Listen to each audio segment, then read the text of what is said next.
It didn't feel real at first because the moment Caitlin Clark caught the ball, the entire arena changed temperature.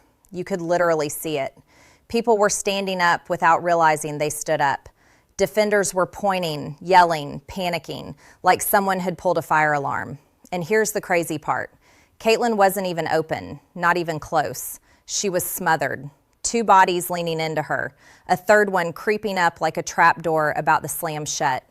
And yet, she looked bored, like she'd seen this exact moment in her head 1,000 times. The scoreboard didn't matter. The noise didn't matter. The pressure didn't matter. Because Caitlin Clark doesn't play in the chaos. She plays above it. Now, if you're watching WNBA news right now, you already know the storyline, the hype, the headlines, the debate. People arguing if she's overrated, if she's carrying the league, if she's getting targeted, if she's too much too soon. But what happened in this game? This wasn't hype. This was a warning. Indiana had been stuck. You know that ugly kind of stretch where every possession feels heavier than the last. Shots rim out. Passes are a half second late. The offense gets tight. The crowd starts smelling blood. And the opposing fans? Oh, they were enjoying it. They were loud. They were confident. They were waiting for Caitlin to crack. Because it wasn't just a game anymore. It was a moment, a test, and the Fever were failing it. Then the camera finds Caitlin, and you notice something that's honestly unsettling. She's not breathing hard. She's not frustrated. She's not begging for the ball. She's just scanning. Eyes moving like she's reading a script no one else has access to.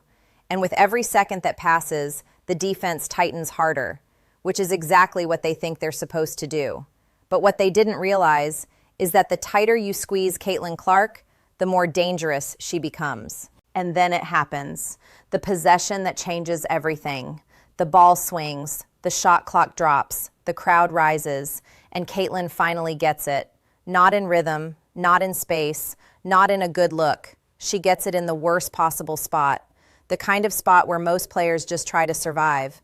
And Caitlin, she does the one thing that makes an entire arena go silent. But the shot she took wasn't just a shot, it was a message. And the next few seconds are why people can't stop talking about her. The craziest part, the moment Caitlin caught the ball, you could hear the crowd shift. Not louder, not quieter, just different. Like everyone collectively realized, oh no, not this.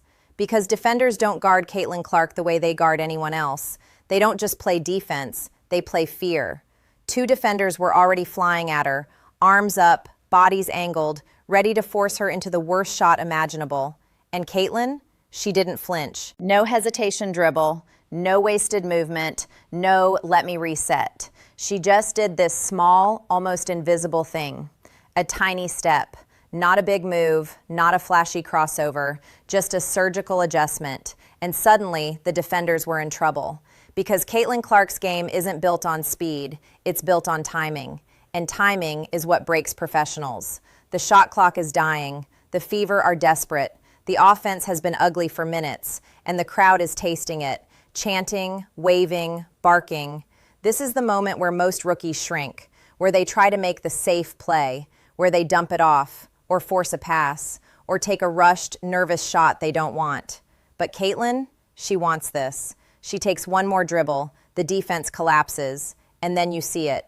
Her eyes flick up for half a second, not to the rim, to the space behind the defenders, to the part of the court nobody in their right mind shoots from in that situation. And that's when it hits you. She's not trying to get a decent shot. She's about to do something disrespectful. And the wild thing is, the defenders know it too. You can see it in their body language. They're closing out like their lives depend on it. One of them jumps early, the other overcommits, and Caitlin uses that against them like a trap. She rises, and for a split second, time stops. The arena is loud, but it feels like it's underwater. The ball leaves her hand, and you immediately know. That shot is either going to be the dumbest thing she's done all night, or the moment that breaks the crowd's spirit. And as it's flying, the camera catches something insane. The defenders don't even turn around right away, because deep down, they already know. And then, the ball hits. Not rim, not backboard, nothing. Just net. A clean, violent snap. And the crowd dies. Not gets quiet, I mean dies. Like someone unplugged the entire building. And Caitlin, She doesn't scream. She doesn't celebrate. She doesn't even look surprised. She just turns and jogs back like she expected it the whole time. And that's what makes it terrifying. Because that shot wasn't the peak, it was the beginning. And what she did right after is the part nobody was ready for. That shot should have been the end of it, a momentum killer, a highlight, a put it on SportsCenter moment. But Caitlin Clark didn't shoot that to make a clip. She shot that to change the game's oxygen. Because right after the net snapped, you could see the Fever wake up like someone slapped them. And you could see the other team do something even more revealing. They stopped playing offense. They started playing Caitlin prevention. That's when you know you're watching something rare. Not a scorer, not a rookie, a problem. The next possession, the defense picks her up higher, way higher, like borderline disrespectful to the rest of the floor. Two defenders shading her before she even crosses half court. And if you're following WNBA news, you've seen this happening more and more. Teams aren't just guarding Caitlin, they're building entire game plans around her existing. But here's what people still don't understand. You can't guard her like a normal shooter, because she's not just hunting shots, she's hunting reactions. And once she gets them, she starts controlling everything. Now watch what happens. Caitlin brings the ball up slow, almost casual, like she's walking into a room where she already knows everyone's secrets.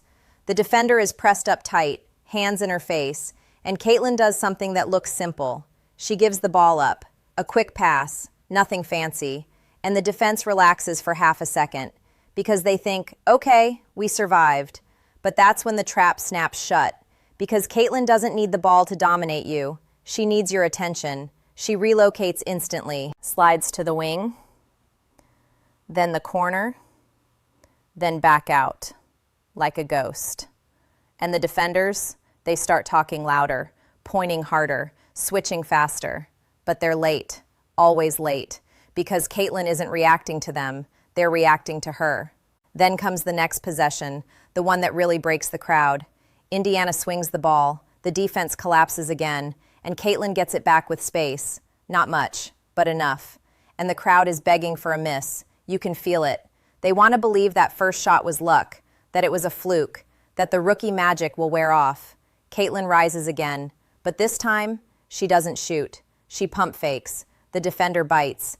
And in one motion, she threads a pass so nasty, it doesn't even make sense. A pass that travels through three bodies. A pass that lands perfectly in her teammates' hands like it was guided.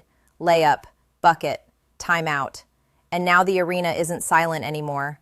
Now it's angry, because the crowd realizes the truth. They're not watching a player trying to survive the WNBA. They're watching someone trying to take it over. And Caitlin, she's not even heated. She's not emotional. She's just precise, like she's cutting the game open piece by piece. And then the broadcast shows the stat line, and this is where it gets scary, because she's not just scoring, she's stacking rebounds, she's stacking assists, she's stacking control.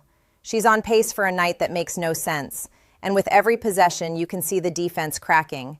They start fouling, they start reaching, they start gambling, and then the moment comes. The moment that turns this from a great game into a legend-building story. Because Caitlin gets the ball again, same spot, same pressure. But this time, she doesn't just silence the crowd, she humiliates them. This is the possession people will remember, not because it was flashy, but because it was cold. The Fever are down to a tight stretch where every single point matters. The other team is desperate now. Not desperate to score, desperate to stop her. They're switching everything. They're trapping early. They're sending help before she even moves. And the crowd? The crowd is back to screaming again because they think pressure will finally work. They think noise can rush her.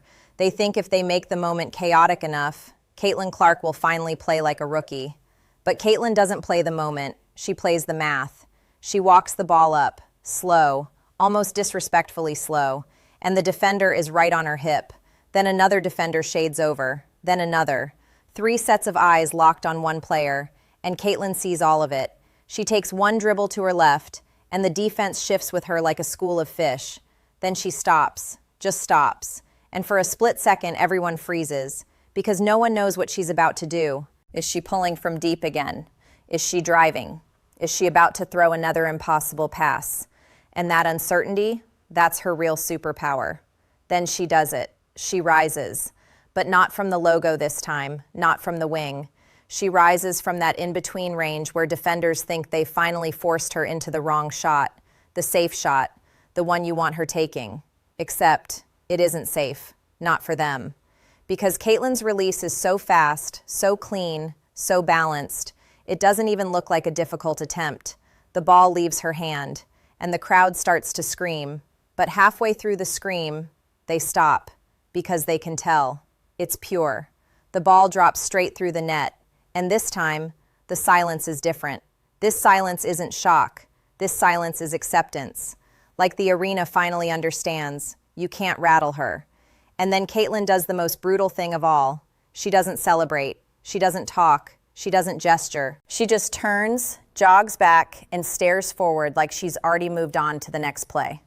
Like she just checked a box. And if you've been following WNBA news, you know why that matters. Because Caitlin Clark isn't just having a hot game. She's changing how teams defend. She's changing how crowds react. She's changing how pressure works. And that's why this shot hit so hard. It wasn't a highlight, it was a statement. A reminder that when the moment gets heavy, some players get smaller, Caitlin Clark gets sharper. And the scariest part, she's just getting started.